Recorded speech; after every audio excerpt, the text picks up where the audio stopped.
for today's today's discussion on Chapter 51 of Prophets and Kings. My name is Marvin Lee. I am a member at Eastside SCA Fellowship. As I think back to it, now that it's 2023, the church has been around for 22 years. And this forum, our Zoom panel discussion on various books, is really an outgrowth of the pandemic and something that's been a real blessing. It's my honor and privilege to moderate this group every now and again. And I'm really pleased because today I have a panelist all completely made up of my family members. So I'm gonna go ahead and ask our panel to introduce themselves. I'll ask Sean and then Jeff and then Michael to introduce themselves.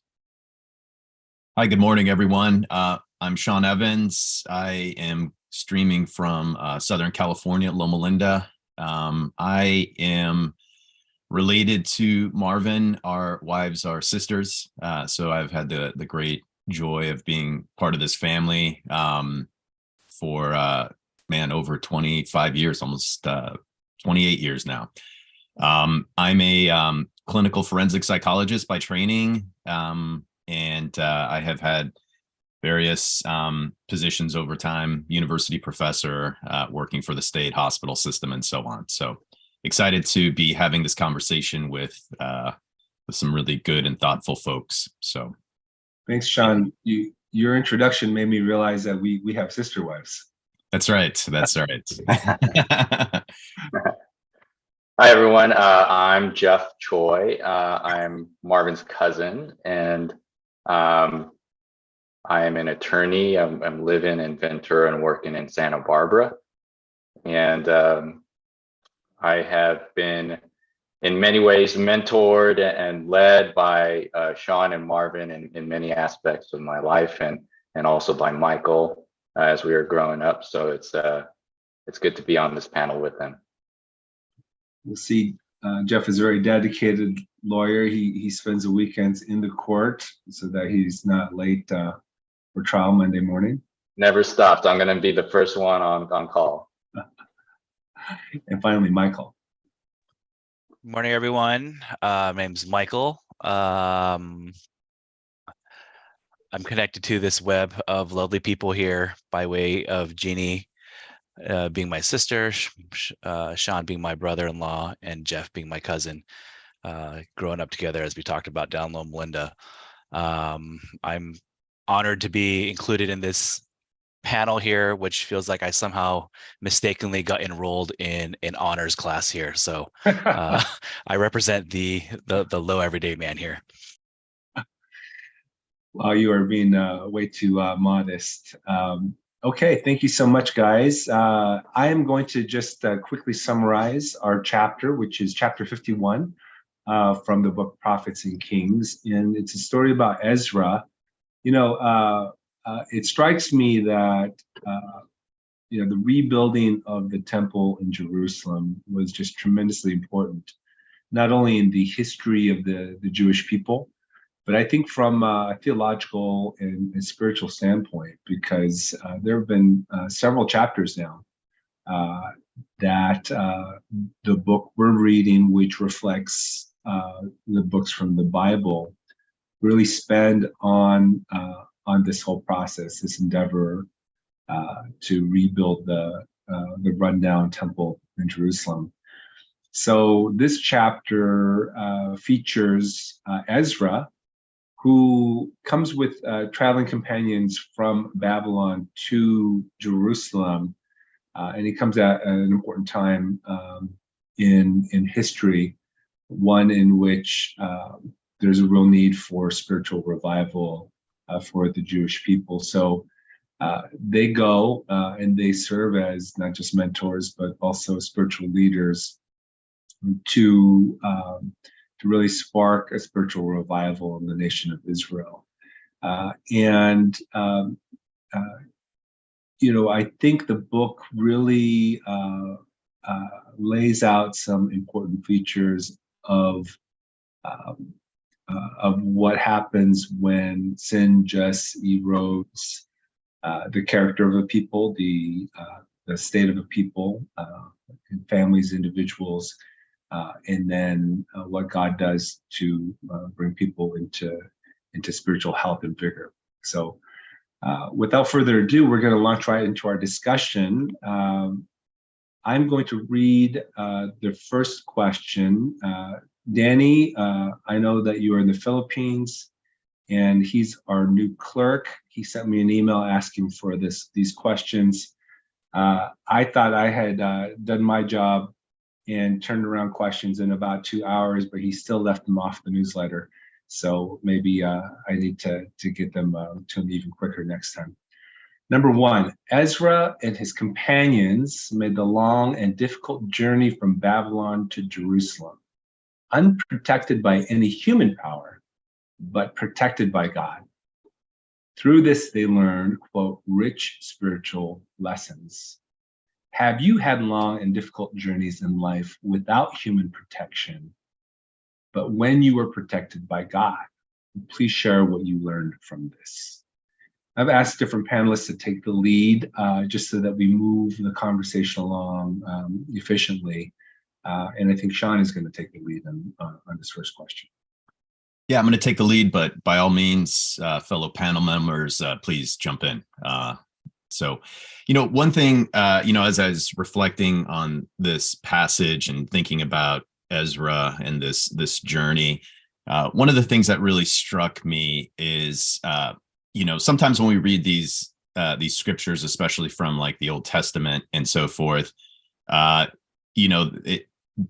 the folks, the authors, the people in the stories are just so different, right, than how we live life today. I mean, we oftentimes read through the eyes of course, modern day contemporaries living in, a society that's driven by things like capitalism and democracy and so forth. The stories we read and the passages we read are coming from a people who were, really driven by sort of an honor system, a kin-based honor system, a family system. They were largely agrarian, nomadic people. And so, I think we always have to kind of keep that frame in mind. I think one of the deep, true lessons, though, that can be drawn from passages like this is how sort of the rich spiritual lesson, if you will, that I think is timeless, is really the spiritual journey, right? The journey of spiritual maturity. And as a psychologist, of course, I have my own filter and bias, but, we have archetypes, right?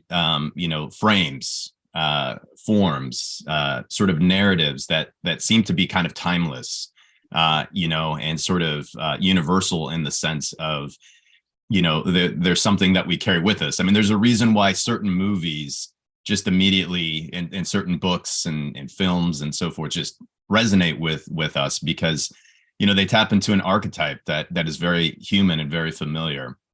And I think one of the archetypes that really shows up in this kind of spiritual journey of Ezra is this return to home, right? I think all of us have had a sense of home and homesickness.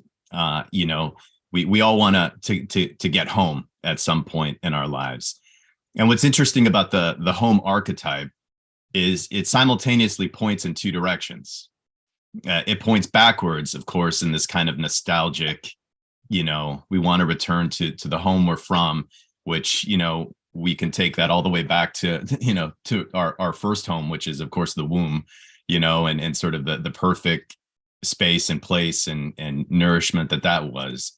So there's this backward sort of nostalgic, sort of pointing back to sort of where we come from. But the home archetype also points forward, It points to sort of a place and a time that incorporates the original home, but also transcends that. And you really see, as Ezra and his companions are leaving Babylon, right? They've left home, they've been exiles in a foreign land. They're clinging to this identity that is very much sort of steeped in a tradition of following God's laws, and they're returning home, with this message and with this, as you were saying, like revival, and there's all the sort of the feelings that are associated with that, as they return back to Jerusalem and so forth. So I think one of the really powerful lessons for us here is to recognize a couple of things. First of all, leaving home is essential, and I'm not talking about for the youngsters, the millennials, the Gen Xers, and so forth, but for us as well, right? Leaving home is an important part of that spiritual journey, and we often think of people sort of straying away, quote unquote, leaving the church, doing all these things is sort of a quote unquote bad thing. But I would argue that it's very much part of the spiritual journey.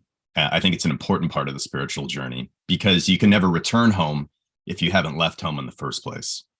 And I think one of the great insights and wisdoms here that I think is timeless is that Ezra is returning home, and he's bringing back this message for his people, who in their own ways need to sort of leave and return home.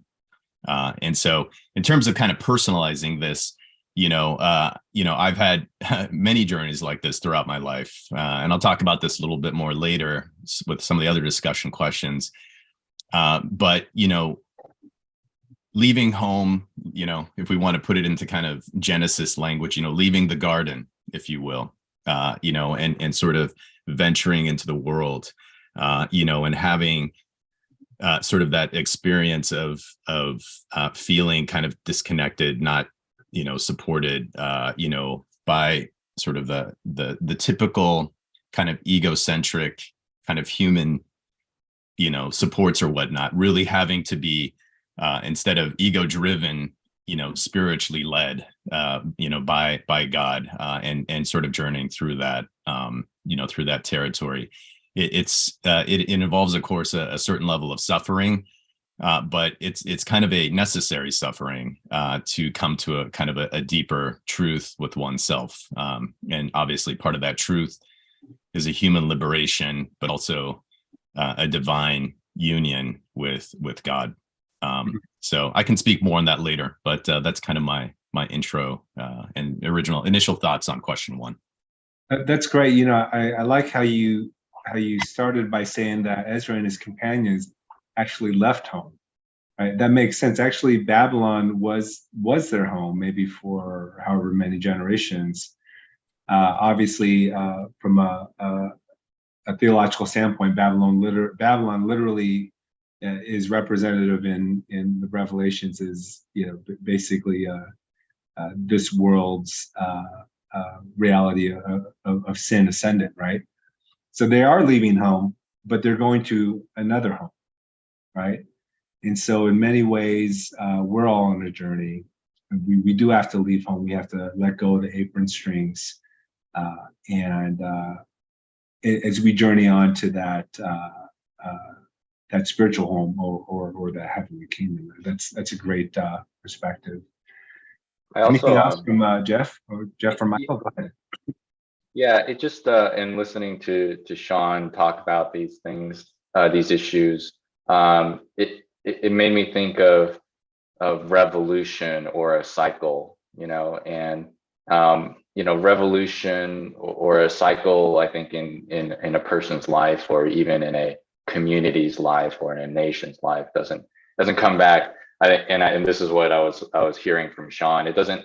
You start in your home place and then you go out to the wilderness and then you return, but you don't quite get back to the same place, because there are a lot of adages about this, like you can't step in the same river twice, even if you're at the same place in the bank, the water keeps moving. And so you sort of revolve back to a point of home that fits the narrative or the circumstances, but it's later in time. It's a different place in the time of Ezra. It was pre-Second Temple, I think, and they were thinking about rebuilding.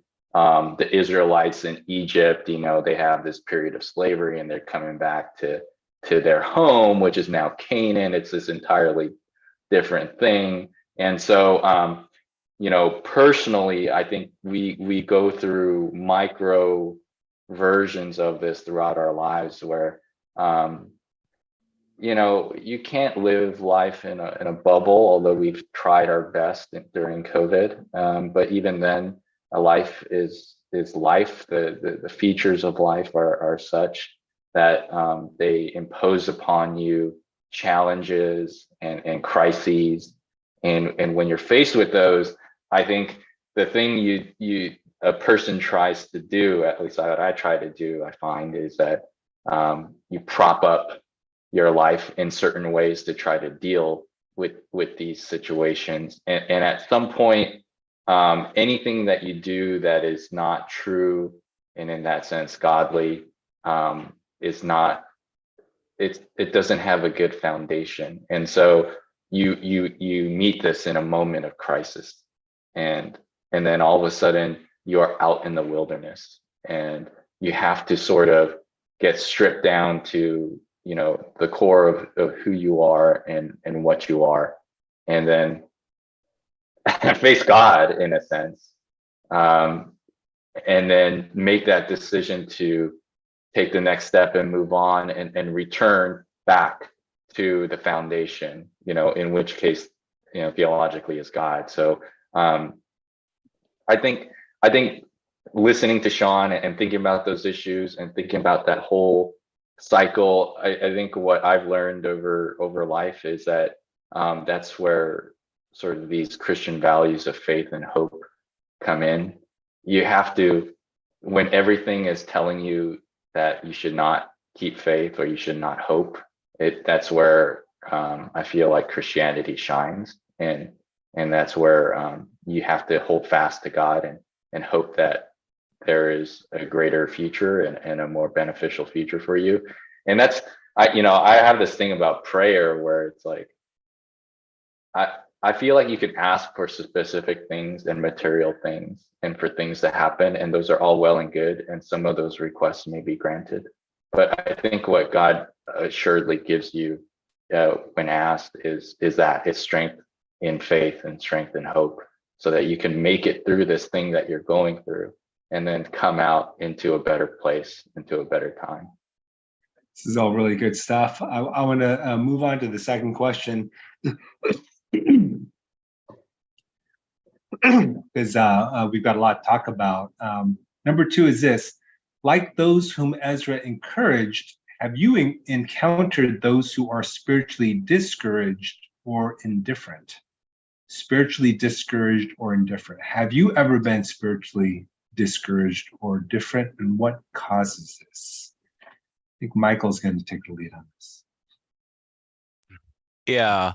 So I'm going to answer this kind of in 2 parts. And so when I feel like, at least in my life, what people that I've encountered that I would consider spiritually discouraged or indifferent, it seems to be most people that have grown up in the church and for one reason or another fallen out of the church, so to speak, and this kind of broad themes, it seems to often come back down to people within the church, that they grew up around, and they saw who would profess and espouse Christian values or holy values, but then live their life in such a way or treat others in such a way that was completely opposite of that. And I think that discrepancy between those 2 things really was the thing that drove the wedge to why am I being a part of something that feels so like inauthentic and full of hypocrisy. And I think as far as individually in my personal experience, I can't think of like this large journey or anything that kind of splintered off, but I definitely can imagine moments. And one moment in particular that just always sticks out was after our cousin Matt passed away, and I can remember people like making all sorts of comments of, oh, how much good of God's will comes out of his death.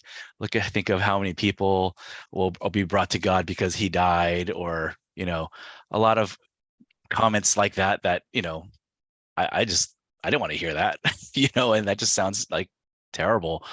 And it kind of got me to a place where I felt like almost indifferent about, God. And I'm like, if this is what God allows and wants, and this was his destiny or whatever, in God's picture, I don't want a piece of this. What am I don't want to sign me off. I don't want to be part of it, and I think that would probably be something that I can reflect back that fits that. Mhm. Mhm. How did you come out of that? That very understandable, what's the anguish, and discouragement.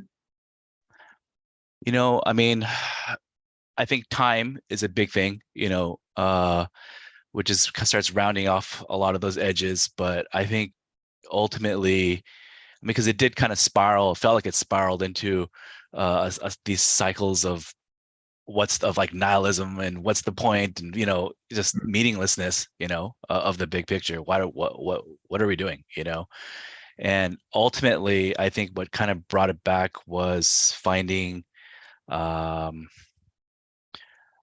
like meaningful value in relationships, in particular with family and close people, and really investing in those interpersonal relationships, I think was probably a big key for me.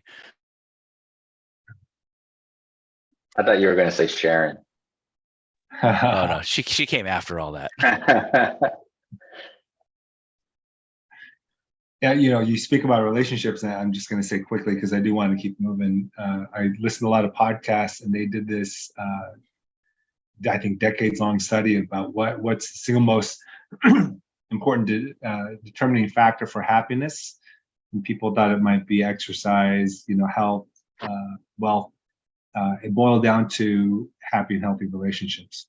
So, yeah, I was just gonna say, I think that study has been replicated, and as a person who lives in the blue zone, we often highlight the lifestyle, the exercise, the diet, and so forth. But even in reanalyzing that data, some of my colleagues at La Sierra found that actually those social connections and community were stronger explanations for longevity. So, not to minimize the value of exercise and diet and all that of course is important, but those social connections and relationships, particularly our intimate relationships, play a huge role. Yeah, if you live a lot longer, you have to consider quality over quantity, right? I can live many years as an Ebenezer Scrooge, just clutching on to filthy lucre, but the actual happiness comes from healthy, meaningful relationships. All right, this is great. We're only on question 2, and we're 25 minutes in, which is awesome. That means there's just so much vital stuff to talk about. Let's move to number 3, and then Michael's leading on this as well. The children of captivity who returned with Ezra offered burnt offerings to God for their sins, as well as in gratitude for God's protection. So what's our modern day equivalent of burnt offerings, and why is it important to do this? So I believe we're charged, the burnt offerings, of course, being a reminder of the cost of sin, right? That sin equals death, right? And that although we offer that burnt offering, it's Jesus Christ, the perfect Lamb, that is the ultimate sacrifice to atone for our sins. And so really our modern equivalent beyond Jesus is what I think I understand to be the sacrifice of self. I forget the exact line that it is off the top of my head, but essentially are how we carry ourselves out, how we live our lives, in these godly and Christ-like relationships and interactions with people around us, both that we have a relationship with and don't. Sorry, go ahead, Jeff. Oh, I was thinking about this question because it sort of stuck out to me because it was a little bit different from the other questions. And um, I was thinking about an agrarian society or a pastoral society where they have to bring in this thing that they've spent weeks and weeks and weeks cultivating, and they have to go and sacrifice it to God, and it's going to take away from their material well-being, their but and their food stock and all beasts of burden, all this stuff. So I actually think I was thinking I didn't have like a fancy theological answer to this, but I was thinking in the world of capitalism and all this, this is like money donation. My wife is a stickler for tithing and offering, and I gotta admit, it's always like a little bit hard for me to hit that button and do the donation. And she has a very generous view of it. It's not always, to the church. We donate to like a lot of different organizations, but I do think in a capitalistic society, it can be boiled down a little bit to grace in that field as well. That's great. There are two strands, and whenever someone goes off mute, I think that means they're ready to say something. So I'm going to go to Sean next. I see two strands, which I think are really fascinating here. Michael, from the perspective of burnt offering specifically, is recognizing the cost of sin. And then Jeff saying that, hey, look, we all live in a capitalistic society. So offerings, tithes and offerings are the antidote or something diametrically opposed, right, to capitalism. So Sean, what do you have? So, I saw this question. I agree with Jeff. It sort of kind of caught me off a little bit because it was sort of out of a kind of a flow that I was sort of expecting. And, I talked earlier about like archetypes, right? And these kind of powerful stories. One powerful story that I used to watch this film every New Year. It was kind of my New Year ritual.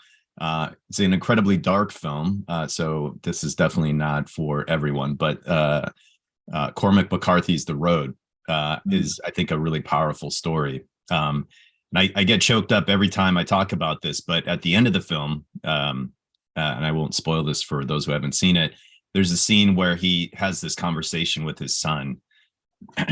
Sorry, I get choked up every time, where he talks about carrying the flame. And I think, part of the burnt sacrifice that I think is relevant in modern day society is to carry the flame. And of course, what he's talking about are these ideals of morality and of course hope. And I think that's one of the most deepest sort of human sacrifices that I think, because it incorporates everything that both Mike and Jeff said. It requires us to continue moving forward, even in darkness and so forth. So I think a modern day, I think it sort of fits the archetype of all this. Is I think one of the things that is an important part of what we as people of faith bring is carrying a hope for the future and so forth, particularly in what sometimes feels like a dystopian reality. Yeah, in more progressive or liberal church communities, certainly in Adventism, I think we're very wary of talking about sin, right? Because we've all seen the crushing impact of legalism and people being discouraged and leaving because they feel like they're judged. But what Michael said really resonated with me, because when you have burnt offerings, you just recognize, you call out the impact of sin in our lives, right? Unadorned. And to me, doing that and kind of looking through life, through society, through history, through that lens is crucial, right? And actually in understanding a great controversy and in understanding seemingly senseless events like the death of a loved one. And when we look at it from Jeff's perspective, what capitalism, right? Wall Street, right?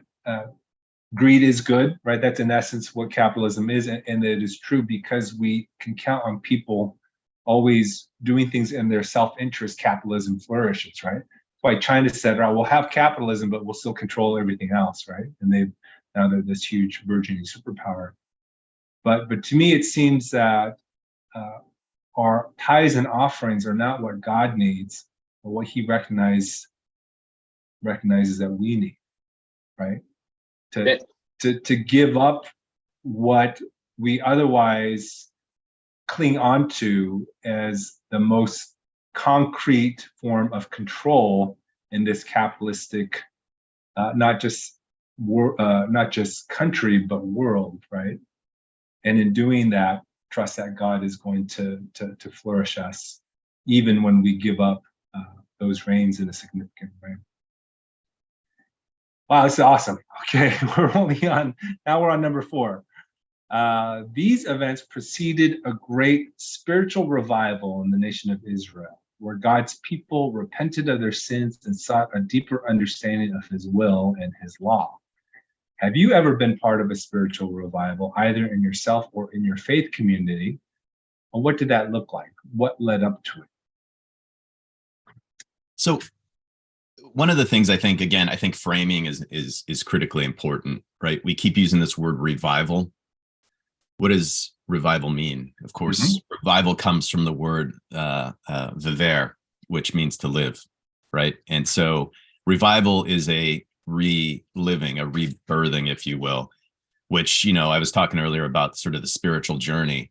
Of course, the spiritual journey is life, a death, and a rebirth. And so, if you're on the typical spiritual journey, at some point in your life, an event, an idea, a person, a relationship, a death, something will happen in your life, something will enter into your life that you will not be able to deal with, right? It is a form of death that really sort of knocks out all of these kind of preconceived ideas. And of course I'm talking about sort of not like our physical death, but all of these various forms of death and so forth. I really think a lot about W.H. Auden's quote, we would rather be ruined than changed. We would rather die in our dread than climb the cross of the moment and let our illusions die. And I think part of the spiritual journey, of course, when we confront this death, of course we would rather die in our dread, right? Be ruined than changed. But this is where, again, I think kind of that spirit, become, being led by the Spirit and sort of letting go of all of these egocentric, as Mike was talking about earlier, kind of these false selves, these ideas that we spend. Really, if you look at it in terms of like the course of one's life, we spend the first half of our life, very much ego driven, creating all these false selves, these roles, these statuses, these positions, these labels, these identities. At some point, the stumbling stone will occur in our life, and we'll be forced to sort of work through it. And again, I think that is the spiritual journey, right? This is not like, we haven't veered off the path. We're very much on the path, and this becomes the way for us. This becomes a necessary stumbling block. And so we move from being ego driven to spiritually led. And I think, again, kind of sharing a little bit, and I'll keep it brief since we're a little bit running out of time.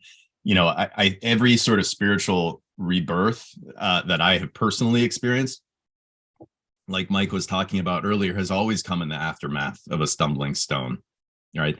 And this isn't some kind of, new theology or something like that. Isaiah 8:14 says, God is both sanctuary and stumbling stone. Yahweh is the rock that brings Israel down. The Lord is a trap and a snare for his people. So this revival becomes an important part of our opportunity to shed our false self and come into deeper connection with our true self, which of course is sort of the indwelling of the Spirit, the indwelling of the divine, and sort of recognizing what has always been who we are. Like there's nothing that can be added or taken away from this true self. It has always been, part of who we are.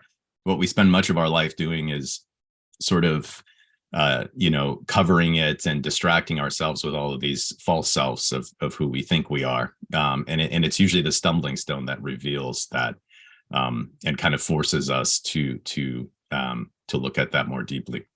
I'm really glad that you led off, because I definitely see this bridge. We led off talking about that initial journey from for Ezra and his companions from one home to a new home,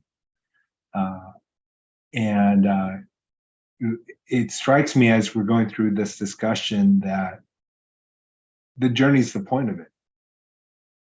Right?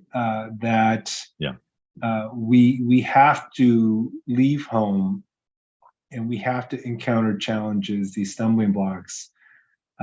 We have to find it in the resolve and the grit and the determination in ourselves. And when that's not there, cling on to God to become the kind of people that can lead and inspire and be impactful in a new home. It's a great analysis, Jeff. I was going to say that, and that's in those moments of despair, which every human being faces. I think that's where the faith can come in, because you know that this is part of that journey and that cycle. So when you're at the end of the cycle, it's winter, it's death. I know Sean likes to use that quote. That ends. That I can't remember the exact words, but like this winter always is a prelude to this invincible summer, right? Which is, that the next part of the cycle, regrowth, is just there. You just need to persevere. And I always think about this quote from James 1, where it says, like, when you face trials of many kinds, just consider it pure joy, because you know that the testing of your faith produces perseverance. You're being seasoned. You're going to grow out of this, and so you have to keep sort of faith in that when you face despair, and know that it's right around the corner. Image flashed in my mind of Valley Forge, George Washington and the American Patriots hold up there before breaking through. I just want to say something really quick, 2 seconds, because I know we're on the time, we're on the clock. Okay. The one thing I was going to say, Jeff kind of reminded me of this.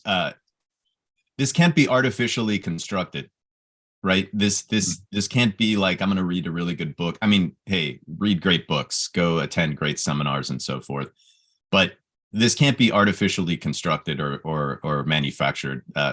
The good news and the bad news is this will happen to you. It'll happen to us. It happens to all of us. And even, the ego is so clever and disguises itself that, if it's not sort of this kind of existential, thing like Jeff was describing, it just becomes another sort of ego in disguise rather, sort of egocentric endeavor where the ego is still kind of in control. So it's still ego driven as opposed to spiritually led. Again, I'm not anti-ego. Ego is critical. You can't, it's sort of the home. It's what helps create the home, the identity. You can't leave that. You can't transcend ego if one hasn't created a healthy ego. So again, we're not talking in kind of duality, like one is good and one is bad. Both are necessary. But to have, I think, a deeper kind of what I would consider a more authentic, truer spiritual journey, at one point one has to sort of shed that. Oh, that's great. Okay, we'll move on real quick. Yeah, please. Michael. Yeah, so in this kind of another angle on the discussion, on the point here, that I made me think of was kind of time. In such that the journeys that we're on, we're not all on at the same time. That everyone's doing in a different part of their journey at a different time. And I know Sean and Jeff have been quoting the sacred text. I'm going to quote another adjacent sacred text of mine, The West Wing, and, there's a story in there. If you know the character Leo McGarry, he's a recovering alcoholic, and he's dealing with someone else in the administration that is suffering with alcohol. And he tells a story of a guy who fell in a deep hole, and he's stuck in the hole, he can't get out. And a theologian who comes by, says him a prayer, writes on a paper, and throws it down the hole. A professor comes by and he gives him all the physics of how to climb up with frictions and this and all that stuff, and throws him a physics textbook and throws it down there. And a third guy, just a regular guy, comes, looks at him, and he jumps in the hole. And the first guy that's in the hole is like, "What are you doing? Now we're both in the hole." And the first guy says, "Yeah, but I've been here before and I know the way out." And so I think that speaks a lot to kind of how we need to act, as we go through different struggles and stumbles, that respect that people are on their own journey and their own time, but be there to kind of hopefully show them how you got out of that hole. That's a great segue actually to our next question, which is number 5. The author holds Ezra up as a spiritual role model for us. Quote, Ezra's motives were high and holy. In all that he did, he was actuated by a deep love for souls. Have you ever met a person who typified Ezra's character? Tell us about him or her. Why are these features of Ezra's character so important in effective witnessing?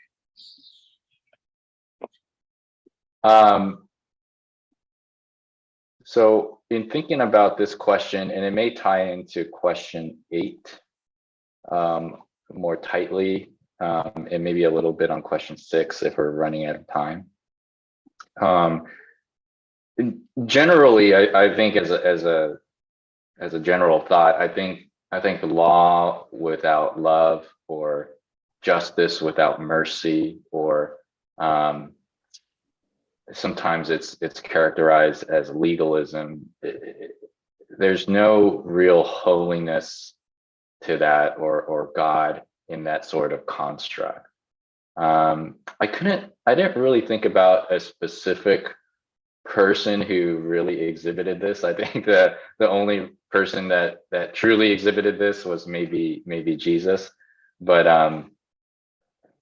when I was thinking about this topic, I was thinking about law, in the not spiritual law, but actual laws we deal with all the time in my background and legal training as an attorney.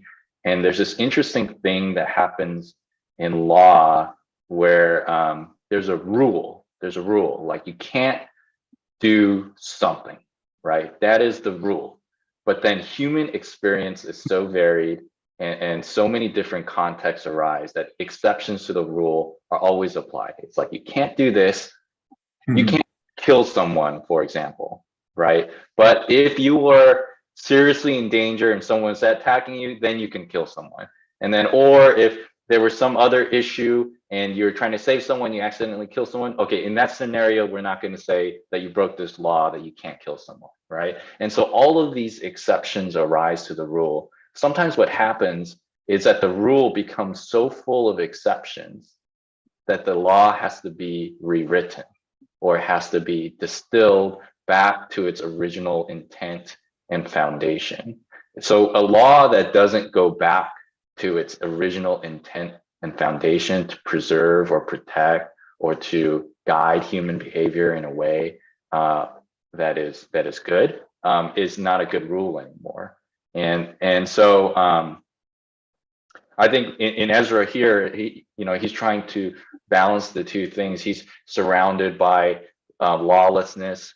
He's surrounded by a community of people that are, in his eyes, intermingling and therefore diluting the faith. And although he is trying to bring a revival of law, I think he's wise in trying to temper that with love and grace, and to understand where people are coming from in their journey. And they're, like Michael was saying, everyone's on their different temporal journey. And so if you don't do that, I think imposition of law, in this case God's law, without that grace and love, it diverts. It actually becomes unholy and not a working of God in that sense, I would argue. Yeah. Before I comment on that, I'm going to read one of our listeners have phoned in. Modern day equivalent is to type in to the link. This is from George Fleet, another family member. And he says, appreciating all these incredible insights everyone is sharing, agree we need to die to be reborn, and refiners fire. I am going to combine number 5 with number 6.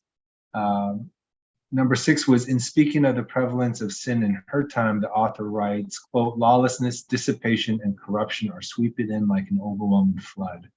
Everywhere are seen envy, evil surmising, hypocrisy, estrangement, emulation, strife, betrayal of sacred trust, indulgence of lust. This was written over 100 years ago. And do these words still accurately describe the world in the present day? How so or how not? Jeff has actually assigned both these questions, and he touched on both of them. And I think in a way that's really significant and insightful. Really talking about the combination of justice and mercy, and of course it's Jesus, right, who most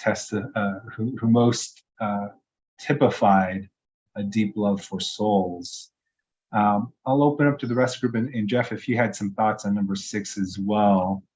Are things still as bad as the author described them in her time today? How so or how not? How do we fit that into this whole puzzle? I think at a fundamental level, I think human nature has not changed, and so in the grand sense, and so I think those all can be true. That's a true statement in many senses and can be applied to modern day. I do think that humanity has also evolved and changed in certain ways, so it's certainly not the same as it was back then. I think Ezra was in 400 BC, and then when you have New Testament principles coming about in Paul, that's like the 1st century AD. And then when Ellen G. White was writing on this, it was like late 1800s, and now we're in 2023. And so I don't I don't think humankind is the same per se. I think we have been collectively all going on this journey of cycling and revolution and facing collective crises and kind of coming to maybe a place down the road. But as far as individual human nature, I think we're very much the same. And I'll share, this is a personal thing. When I first became a father, and I was filled with all the hope and the fears of just wanting to take care of this child, I felt a deep connection to all humankind, like all fathers before me and all fathers who would come after me. And I thought, if I were somehow time travel back to the Stone Age or to the Ice Age, and I encountered a father, there would be something in common between us. I could understand him and he could understand me, and on that level. So in that way, I think individual human nature hasn't changed, but humankind has. Yeah, I often puzzle over that. Sometimes Jeannie and I will be watching a movie or something, and we'll say, what era of human history would you least like to live in? And Jeannie basically says like medieval times, because she read that they obviously incorrectly believe that you could get sick and die from taking a bath, so that even the aristocracy never took baths, and they would just put coatings of makeup and perfume on. So obviously things have gotten better, right, in many ways. But if you're following the news, and we'll leave Trump out of this, but George Santos, right? I mean, the guy is a total fraud. And 20 years ago, if even a fraction of his lies came to the surface, he'd be out, right? But there's now a new reality, it seems, where you just you just blame the media, or you say you give some pithy answer to these indicting questions, and you just write it out, and truth just doesn't seem to matter, right? It harkens some real trouble, I think, for democracy, And I'm thinking this is 2023, right? And things have actually gotten worse for basic things like truth, right? And when we see corruption, and we see kind of this kind of pattern playing out, not just in this country, but other totalitarian regimes, or they're like, hey, that works. I'm going to try that, right? And you see similar things like, happen with the insurrection happening in other countries. It just makes me positive. Yes, things are getting better. We've got iPhones where I can find an answer to a question in like 5 seconds, but things are getting worse too. And yet again, I would say that it's not the first time we've been in this place. And so I think it is all part of that cycle. We have 5 minutes left, and I think, or are we at 5 minutes or 10 minutes? It's 10:21, but let's move on. Number 7 is this. How would you respond to the following passage from this week's reading? Quote, theories and speculations may abound. Men may try to set science in opposition to revelation and thus do away with God's law. But stronger and still stronger comes the command, and this is from Matthew 4:10, thou shalt worship the Lord thy God, and him only shalt thou serve. Michael. Yeah. So, being my inclination just in general in my education and training and everything has always been in kind of the physical sciences, and I know oftentimes science is pitted so diametrically opposed to religion and God, but it doesn't feel that way to me. I don't think it has to be, and I don't think God doesn't want us to learn about, the world around us and his creation and all these sort of things. So, I mean, I've felt a lot of pushback on the question, not only and just the whole passage in there and stuff. So, I mean, I can see maybe why there's that opinion, but in my experience, my limited and biased experience, it almost feels the opposite, where it's like instead of science trying to pry away, from God, it seems like within the church is trying to pry, like shed like the science, and say, oh, that's dangerous and that's like the devil, over there. What I think that seems really foolish as well. One thing, if I could add to that, Mike, I think that's so well articulated. I'm always kind of suspicious and cautious whenever there's kind of this like duality or dualistic thinking, kind of, it's this or that. I agree with Mike. I mean, I think science and faith often get kind of pitted against each other. I think they're two very different like epistemologies or ways of thinking and sort of experiencing the world. I think it's kind of like saying which tool is better, a hammer or a saw. You can't build a home without either of them. And I think so much in life, we've gotten into these battles about, which is better, the saw or the hammer.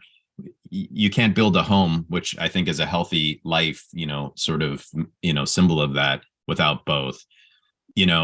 Science, I think, is this amazing tool that sheds light. It describes the world. It has helped us understand the physical world and so forth. It's led to so many great solutions and treatments, everything from medical treatments, antibiotics, dare I say vaccines, so many things that have helped us to sort of live better lives.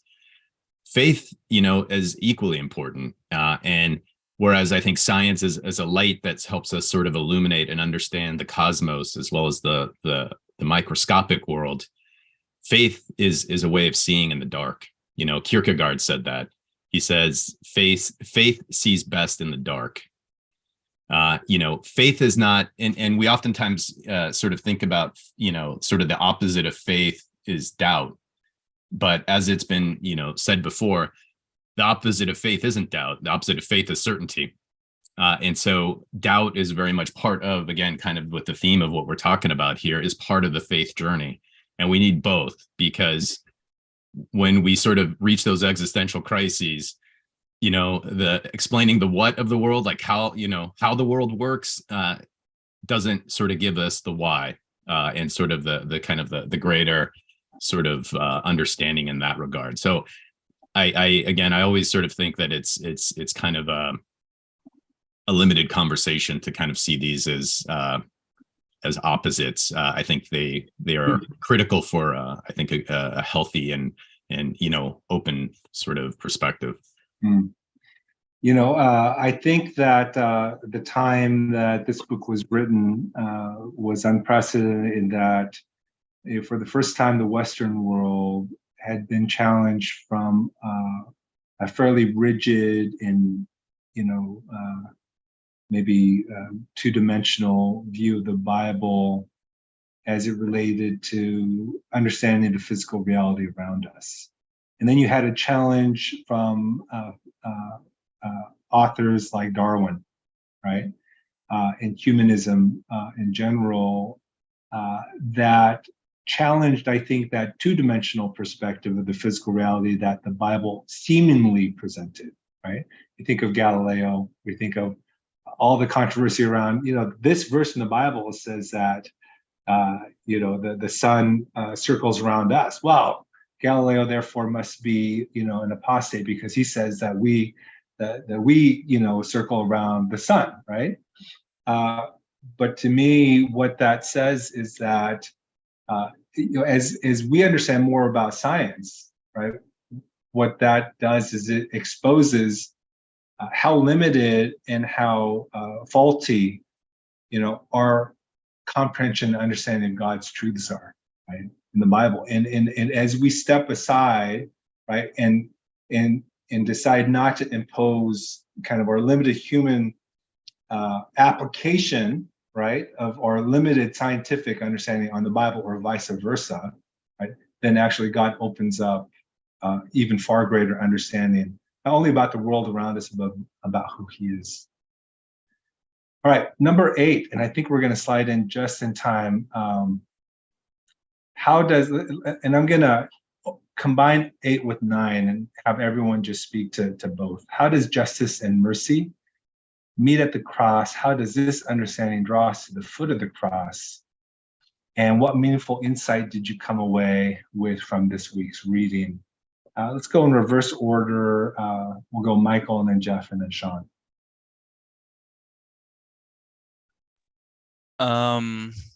As far as I think what I'll address is the meaningful insight. And, like I said, this has been an honors level class that I made in by way of nepotism. And it's been a blessing to hear from everyone here, and it reinforces to me the power of kind of our relationships and spending time, to discuss things like this, to remind ourselves that this journey, it's not a one-time thing, but really is that cyclical nature where we continue to stumble, we continue to grow, like you're lifting weights at the gym, that you just continue to expound, and whatever feels so difficult and insurmountable, you learn to get beyond it and expand and get stronger for the almost inevitable next stumbling block. And so I think that's been a big part of it for me that I take away. Amen. Jeff? Just to address 8 briefly so that we don't leave it there. I think there is a line between righteousness and self-righteousness. And I think that when justice has no mercy and love, then we are exercising power over others in a self-righteous way. But when we are trying to mete out true justice or follow, in this case, God's justice, I think that's when we are righteous and we can promote the agenda of God and holiness. And in that, on that point, I think it's important to note that revival, we were talking about Ezra and revival, these moments as part of the cycle can set up institutions that by themselves can become corrupt or in need of later on their own revival, I think, which is exhibited by Jesus's time in his work. So that's what I took away from that, and I'll just let Sean close it up. Mm-hmm.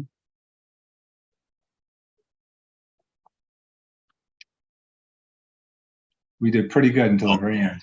Okay, so really quick, very quick. Kind of going off what Jeff was saying, I think Ezra sort of reminds us, I think, of a really important thing, in the sense we were talking about sort of home pointing backwards and forwards. Ezra is this great scholar who creates this great assembly, right, which will someday become the Sanhedrin.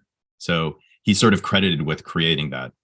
And of course, we know that the Sanhedrin is the body that sort of arrests, tries and convicts Jesus of breaking the law. And so I think there's an important nugget here for us to think about, because, as much as we would love to all believe that our religion is true and our way of faith is true, it's only true when it points beyond itself to something greater, right? When it points itself to the great divine mystery, which of course is God.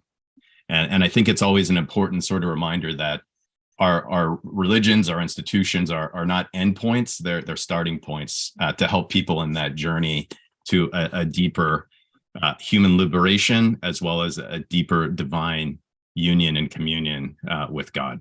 And so I think that's an important sort of takeaway and lesson for all of us to think about as we do our inner work on the spiritual journey.